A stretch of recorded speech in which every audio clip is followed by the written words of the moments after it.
Bismillah. Salam alaikum wa rahmatullah à tout le monde. Bienvenue dans cette nouvelle série autour du Coran que je vous présente accompagné du professeur Fathallah Othmani. Salam alaikum Fathallah. Alaykoum salam, salam alaikum. Barakallahu fik. Fathallah est spécialiste en sciences du Coran et fondateur de Medine Formation, un institut de formation professionnelle dont les formations sont inspirées des références musulmanes. Dans cette série, Fathallah et moi partagerons nos réflexions sur des versets clés de la révélation qui résonnent en nous dans des situations de la vie de tous les jours.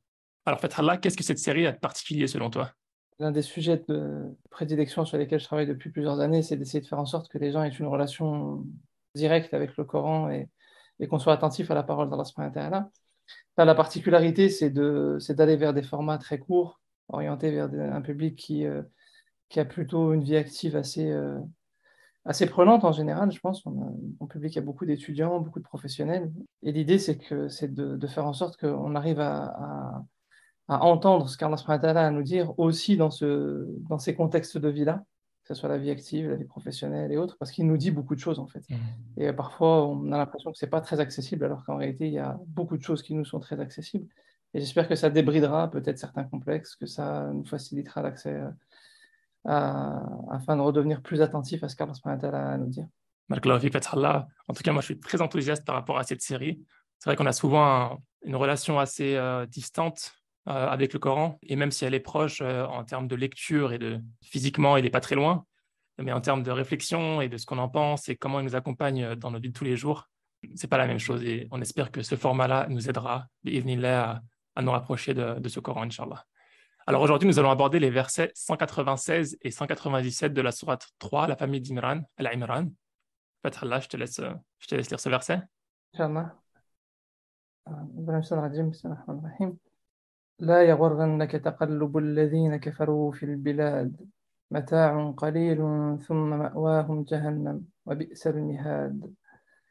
Je vais proposer la traduction de Hamidullah très succinctement. Que ne t'abuse point la versatilité pour la prospérité dans le pays de ceux qui sont infidèles. Piètre jouissance, puis leur refuge sera l'enfer, et quelle détestable couche. Pour rentrer plus en détail dans le commentaire, il y a une des clés, moi je trouve importante pour pouvoir justement essayer d'avoir cette relation intime avec le Coran, c'est aussi de recontextualiser dans la vie du prophète alayhi salatu wassalam.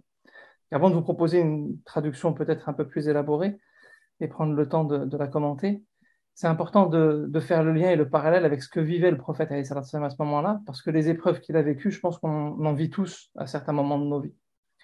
Et ce verset est révélé a priori dans le début de la période médinoise. Hein. Souvent, on fait attention aux circonstances particulières, mais le contexte, la période est un élément d'information aussi important. Début de la période médinoise, c'est une période où les musulmans sont quand même assez faibles, encore même s'ils sont sortis de la Mecque, où ils ont vécu beaucoup de difficultés. Ils arrivent à Médine, mais très pauvres, parce qu'ils ont tout abandonné derrière eux. Et finalement, ils voient autour d'eux des gens de la Mecque qui sont très riches de manière générale, qui sont dans l'aisance commerciale. Ils voient des Juifs de Médine, pareil, qui sont dans cette même situation. Et ils regardent ça avec un certain attrait, parce que forcément, quand on vit la difficulté, c'est difficile à un moment donné de se dire moi, je peux m'en passer. Et bien qu'Allah subhanahu wa ta'ala les ait éduqués, hein, avant la fin de la période médinoise, il y avait par exemple Surat al-Ankabut qui avait été révélé au prophète, alayhi salatu wassalam, comme pour le préparer en lui disant tu vas arriver à Médine, tu veux un nouveau toit, tu veux une nouvelle demeure, tu vas l'avoir, mais ça ne sera qu'une illusion. Et Surat al-Ankabut, c'est l'exemple de l'araignée, hein, cette matière si dense, et pourtant avec un coup de main, on la balaye, la demeure de l'araignée. Et Allah subhanahu wa ta'ala lui dit fais attention à ne pas t'illusionner par quelque toit que ce soit. Et Banu Israël, pareil, qui ont été sauvés d'Égypte. Et quand ils ont été sauvés d'Égypte, ils arrivent en Palestine et ils veulent plus, ils veulent plus, ils veulent plus. C'est dans la nature humaine. Et les compagnons, à ce moment-là, même s'ils ont été sauvés des épreuves et des difficultés de la Mecque, ils arrivent à Médine, malgré tout dans la pauvreté, et ils regardent avec une certaine envie les richesses de ceux qui sont autour d'eux. Et Allah subhanahu wa ta'ala les met en garde à ce moment-là. Et là, je vais vous proposer une traduction un peu plus élaborée. Allah subhanahu wa ta'ala, il dit La yaghurrannaka taqallubul ladhina kafaru fil bilad. Ne te laisse pas illusionner. Hein. Et ça, le gharar, c'est vraiment une notion fondamentale en islam. C'est un des noms de ce monde-là. Quand Allah subhanahu wa ta'ala, il dit وَمَا الْحَيَاةُ الدُّنْيَا إِلَّا مَتَاعُ الْغُرُورِ.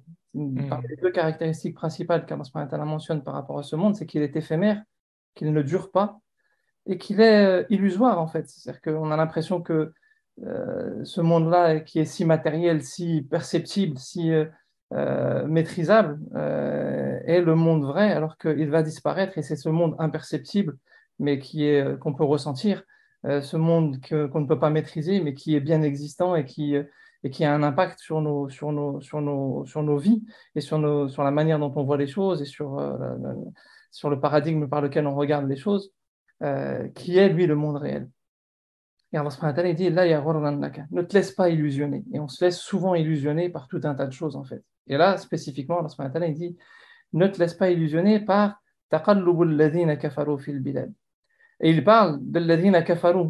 Et la majorité des savants considèrent que, alors il y a plusieurs avis, certains disent que c'est les juifs de Médine qui sont dans un peu la provocation, nous on a réussi commercialement, etc., ou ce sont les non, les non-musulmans de manière générale et les mécréants de la Mecque, etc., qui sont un peu dans cette provocation-là. Hein, et ils sont dans la réussite commerciale, ils font des va-et-vient. Les va-et-vient, c'était les caravanes. Taqallub, ici, certains disent que c'est le fait qu'ils arrivaient à réussir par le biais de faire du commerce. Hein, et d'autres disent que c'est leur versatilité. Hein, ils tendaient parfois la main un peu vers les musulmans et puis ils la reculaient. Ou ils leur proposaient et puis finalement ils faisaient marche arrière, un pas en avant, deux pas en arrière. Et là, je pense qu'il y a déjà un premier enseignement important, c'est que, enfin deux enseignements plutôt, excusez-moi, qui sont importants, c'est que dans nos projets, quels qu'ils soient, il faut faire très attention à s'attacher à son code de valeur dès le départ. Qu'est-ce qui nous anime? Et ça, je pense que c'est une question qu'on se pose tous au départ quand on se lance dans les études, quand on se lance dans un projet entrepreneurial ou autre. On se dit, moi j'ai telle valeur et j'aimerais faire les choses pour ça. Sauf qu'au fur et à mesure des épreuves, ben, parfois on commence à oublier, à se dire, ouais, mais finalement, je vois telle opportunité, on me propose telle solution, même si je vais y perdre un petit peu, et on ne se pose même plus la question de ce qu'on va perdre comme valeur. Et cette versatilité-là, il faut faire très très attention parce que c'est une illusion. C'est une illusion. Ce qui est important, c'est ce qui nous anime au plus profond, de bien le tenir parce que de toute façon, c'est ce que dit Allah subhanahu wa ta'ala par la suite, mata'un qalil. C'est même pas quelque chose de simplement éphémère, c'est en plus d'être éphémère. Alors c'est très court, qalil, certains le traduisent dans ce sens-là, mais c'est aussi dans le sens où c'est petit.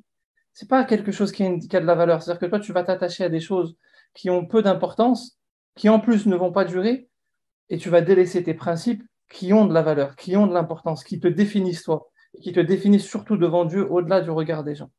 Et ça, c'est, je pense, un point important, parce qu'en plus, Allah subhanahu wa ta'ala, qu'est-ce qu'il nous dit derrière?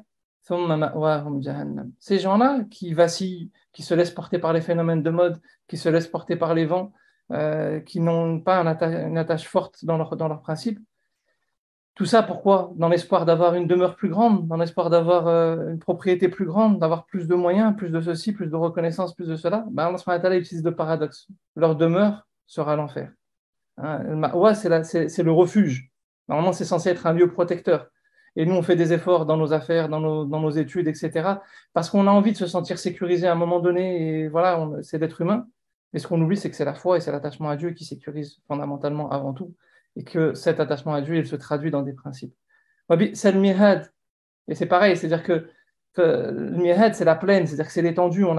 Quand on vit des difficultés, on a envie d'avoir une bouffée d'oxygène, on a envie d'avoir de l'air, on a envie d'avoir du souffle et de pouvoir mieux respirer et de voir plus loin, etc. Et Allah subhanahu wa ta'ala utilise aussi ce paradoxe-là. Et quelle mauvaise plaine, d'une certaine manière, hein, c'est la plaine de l'enfer qui est visée là. Mais le jeu de mots est voulu. Pourquoi? Parce que en réalité, ce qui va nous donner de l'air d'une certaine manière, ce qui va nous donner de la perspective, ce qui va nous sortir de ces situations angoissantes ou parfois stressantes que l'on peut vivre par rapport aux épreuves matérielles, psychologiques ou autres, hein, d'ailleurs, et par rapport à ces tentations qu'on a de délaisser nos principes, mais en réalité, c'est se rattacher à ces principes, se rattacher à ces valeurs, parler à Dieu dans l'intimité, avoir ces moments-là, réasseoir ses convictions.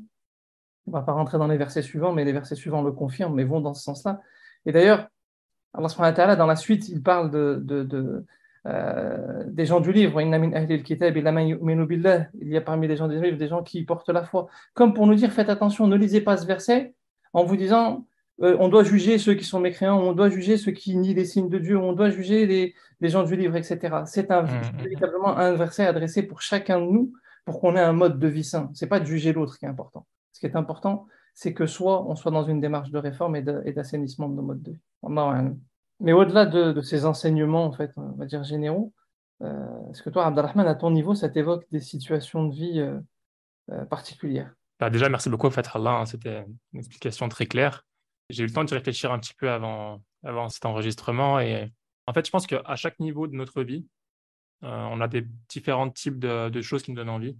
À plusieurs moments, je pense que j'ai pu ressentir ou j'ai pu voir ce type d'envie en fait, qu'on peut avoir. Quand on voit autour de nous les personnes qui acquièrent des biens immobiliers, des maisons, des logements à outrance comme ça, mais parce qu'ils ont des moyens que nous, on ne peut pas utiliser, par exemple, et on les voit progresser, acquérir de l'argent, etc., ou même investir dans des choses qui ne sont pas tolérées pour nous, et ben, c'est vrai qu'on peut se dire, subhanallah, eux, ils progressent et nous, on fait du surplace des fois. Ils ont déjà tel ou tel logement, nous, on n'avance pas. Alors qu'au final, c'est pas qu'on n'avance pas, c'est qu'on avance, on n'a pas forcément le même repère par rapport à eux. Mm. Et autre chose auquel je pense, peut-être une dernière chose, c'est au travail. On peut voir autour de nous des gens qui progressent dans leur carrière parce qu'ils participent à telle ou telle activité. Ils vont boire un verre après le travail. Ils font telle ou telle chose qui permettent de nouer des liens, de se faire bien voir, entre guillemets. Alors que nous, ben, c'est pas qu'on n'a pas envie de se faire bien voir, mais c'est que ces choses-là, ça ne nous intéresse pas, en fait. On veut se tenir éloigné. Et du coup, peut-être qu'on va avoir un collègue qui va progresser, qui va atteindre un poste avant nous, alors qu'on sait qu'on est peut-être aussi compétent, peut-être plus compétent que lui, juste parce que lui, il va se permettre de faire des choses illicites auxquelles on n'a pas accès. J'espère que je ne suis pas à côté de la plaque par rapport à mes réflexions. Fathallah. Non, En tout non, cas, c'est c'est ce qui me vient en intéressant, tête. intéressant d'entendre. Et toi, de ton côté, à quoi ça te fait référence? Ouais, j'ai un exemple un peu particulier. Alors, enfin, j'en aurais plein en vérité, mais je sais pas pourquoi j'en ai un là qui me vient à l'esprit. Il y avait alors ça concerne plus le monde associatif que le monde professionnel, hein, mais je me rappelle d'un cheikh avec qui on cheminait et qui nous disait très souvent, faites attention de ne pas faire les choses pour l'argent. Il faut faire attention à ce que je suis en train de dire parce qu'il faut bien le comprendre dans quel esprit il le dit. C'est-à-dire, ce qu'il disait, c'est que parfois dans le cadre associatif, il y a des projets qui ont de la valeur pour nous, je pense, au sens spirituel, hein, et au sens plus large que l'aspect financier. Et on veut que ça aboutisse. Mais il y a parfois des contraintes financières. Et qu'est-ce qu'on fait? Ben, on commence à réfléchir à des solutions financières. Et on se dit, ben, on va faire ça, on va faire ça, on va faire ça, on va faire ça pour avoir l'argent pour le projet initial. Et puis le problème, c'est qu'après, parfois, on est focalisé sur les ressources financières qu'on va pouvoir générer. Et il nous disait, faites attention, ne vous trompez pas. Faites les choses selon des objectifs qui vont au-delà des considérations matérielles. Et faites avec les moyens matériels que vous avez. Cherchez tous les moyens matériels que vous avez à disposition, mais ne vous détournez pas de l'objectif principal. Parce que Hmm. parfois, on s'éloigne trop de l'objectif principal et on commence à faire des choses qui n'ont vraiment plus rien à voir et on se noie dedans et on oublie carrément le premier objectif. Et ça, c'est vrai que c'est quelque chose d'expérience, je l'ai vécu, hein. Je ne sais pas si c'est un impact psychologique Hmm. de ces enseignements avec eux, mais quand on est dans des projets et qu'on reste focalisé sur véritablement ce qui nous anime dès le départ, même quand on a des contraintes matérielles, financières, etc., il y a toujours des solutions. Et je ne dis pas que c'est les solutions idéales, mais alhamdoulilah, on arrive à faire. Au final, Allah subhanahu wa ta'ala, il ouvre des portes, pas forcément celles qu'on attend ou celles qu'on veut, mais il y a des solutions. Et par contre, quand on commence à se dire non, mais on veut maîtriser en fait d'une certaine manière et on veut pas forcément que les choses se passent selon le programme que Dieu a déterminé et qu'on commence à rentrer dans, ok, on va monter de nouveaux projets qui n'ont rien à voir juste pour avoir de l'argent, pour pouvoir faire en sorte que le projet se réalise, Hmm. et ben on se noie dedans. On arrive souvent à des choses complètement incohérentes, etc. Je pense que l'intention dans le projet, elle est fondamentale. Ça ne veut pas dire qu'on ne tient pas compte des paramètres financiers, matériels, de l'organisationnel, etc. C'est pas ce que je suis en train de dire. Ce que je suis en train de dire, c'est que véritablement, quand on fait ce qui nous motive et ce qui nous anime et ce qui doit être au cœur du projet, doit toujours rester la valeur fondamentale qui nous amène, j'espère, à l'agrément divin. Et voilà, c'est l'exemple que moi j'ai à l'esprit. Et à ton niveau, enfin, je sais pas si plus largement que simplement un cas précis, est-ce que tu aurais des questionnements plus larges? Est-ce que ça ouvre des perspectives, la réflexion autour de ce verset? Tout à fait. Bah, par rapport justement à cette désillusion, hein, le rôle que tu évoquais plus tôt, bah, les questions que ça me fait me poser quand je lis ce verset, c'est est-ce qu'il y aurait été des situations qui ont aucune valeur en fait dans l'au-delà et qui me donnent envie, qui me rendent heureux ou qui me confortent? Le fait d'acquérir un bien, le fait d'acquérir quelque chose, le fait d'avoir une promotion, le fait d'avoir je ne sais pas quoi.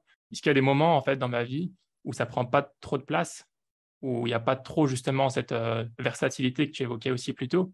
Et à l'opposé, en fait, est-ce qu'il y a des situations qui me rendent anxieux, qui me rendent inquiet, qui me rendent déprimé? Peut-être à l'idée de voir des personnes qui progressent plus vite que moi, qui font plus de choses que moi, qui ont accès à plus de choses que moi et que moi, je n'arrive pas à avoir. Donc ça, c'est des questions, en fait, que je pense ce verset faut me poser, en fait. Et pour aller plus loin par rapport à ça, une autre question qui me vient en tête, qui vient à la suite de ce que je disais plus tôt, qu'est-ce qui est en réalité important pour moi dans ce bas monde, mais qui ne l'est pas dans l'au-delà, et qui m'empêche d'atteindre mon potentiel en termes de relation avec Allah, dans relation avec les gens, à cause de cette désillusion, justement. Le fait de vouloir atteindre un objectif qui, en réalité, n'est pas un objectif qui a beaucoup de valeur auprès de Dieu et qui va me demander de mon attention, beaucoup de travail, et qui, au final, ne vaut pas grand-chose.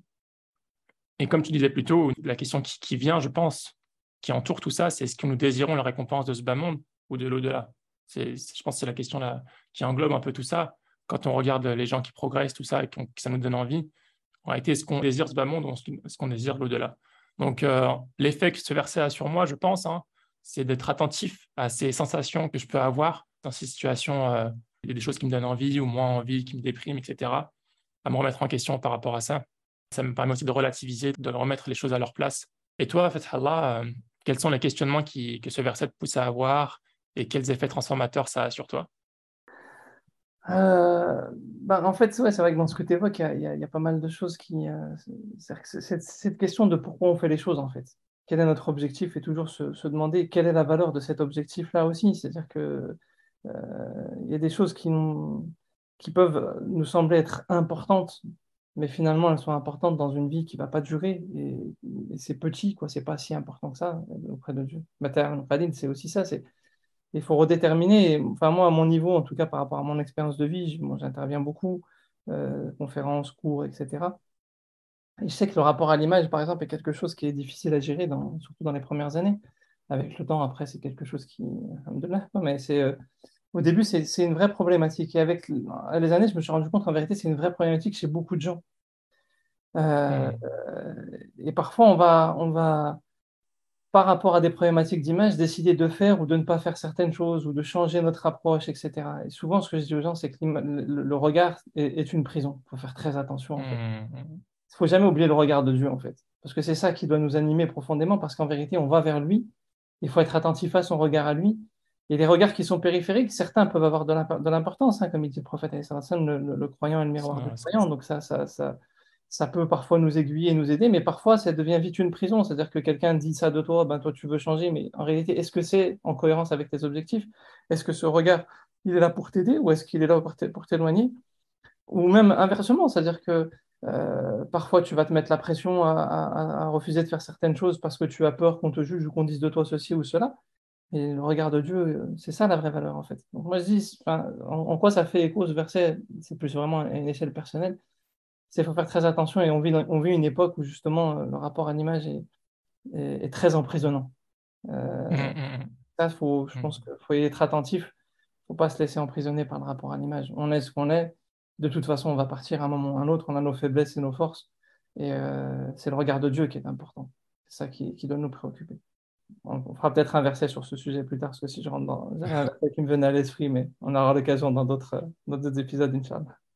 Ouais, Inch'Allah. Et du coup, je vais poser la même question aux auditeurs. Quelle situation ce verset vous évoque-t-il quand vous le lisez? Et quels sont les questionnements que ce verset vous pousse-t-il à avoir et quels effets transformateurs, surtout, euh, ces deux versets peuvent avoir sur vous? Donc, si vous avez des retours à faire par rapport à cet épisode, si vous avez des réponses que vous voulez nous partager à Fathallah et moi, et si voilà, vous avez des commentaires, dites-nous si vous avez apprécié l'épisode, le format du contenu. N'hésitez pas à le partager autour de vous aussi.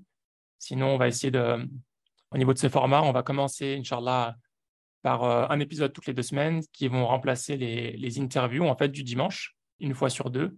On verra comment ça évolue selon vos retours. Si on voit que ça prend vraiment et que c'est un format qui vous plaît et que ça a un effet, ça a un impact, Inch'Allah, on essaiera de continuer sur le long terme. Donc, n'hésitez pas à nous faire un retour, ça serait très appréciable. On est demandeurs en tout cas de ces retours. J'espère que ça nous aidera tous à avoir une relation plus intime avec la parole de Dieu. Inch'Allah. Et, et je pense que sur le sujet d'aujourd'hui, l'enseignement fondamental, c'est vraiment la question du paradigme. Mm. Notre épreuve, elle est dans ce monde-là, elle est pas, Dieu ne nous demande pas d'aller vivre sur une montagne ou de nous isoler dans une grotte. C'est ce que le prophète alayhi salam avait fait, et pourtant il l'a ramené au milieu de la cité. Mais au milieu de la cité, il faut regarder avec les yeux du monde invisible, avec le regard du monde invisible, en se rappelant du paradis, de l'enfer, des anges qui sont présents. C'est ça qui anime la vie du croyant plus que, comme le disait Abdelrahman tout à l'heure, devenir propriétaire, avoir un statut social, une reconnaissance, etc. Tout ça, c'est des épreuves. L'argent est une épreuve, la pauvreté est une épreuve. Tout ça, ce sont des épreuves sur ce chemin qui nous mène vers l'au-delà, mais on doit les vivre dans la cité avec les gens. D'ailleurs, c'est un des passages qui est mentionné. Donc, demande à Allah subhanahu wa ta'ala, en tout cas, de nous faciliter nos épreuves, de nous permettre de vivre en cohérence avec Amin. sa parole tout au long Amin. de notre vie, de nous permettre de mourir en cohérence avec sa parole, de nous accorder la sincérité dans ce qu'on entreprend et que ce projet-là soit à son service, sincèrement, et qu'il permette de faire en sorte que un maximum de personnes renouent avec sa parole. Amin. سبحانك اللهم وبحمدك أشهد أن لا إله إلا أنت أستغفرك وأتوب إليك وصلى اللهم على نبينا محمد وعلى آله وأصحابه أجمعين آخر دعوانا أن الحمد لله رب العالمين بارك الله فيكم بارك الله فيك عبد الرحمن Barakallah. bientôt إن شاء الله Bientôt, Inch'Allah. Assalamu alaikum.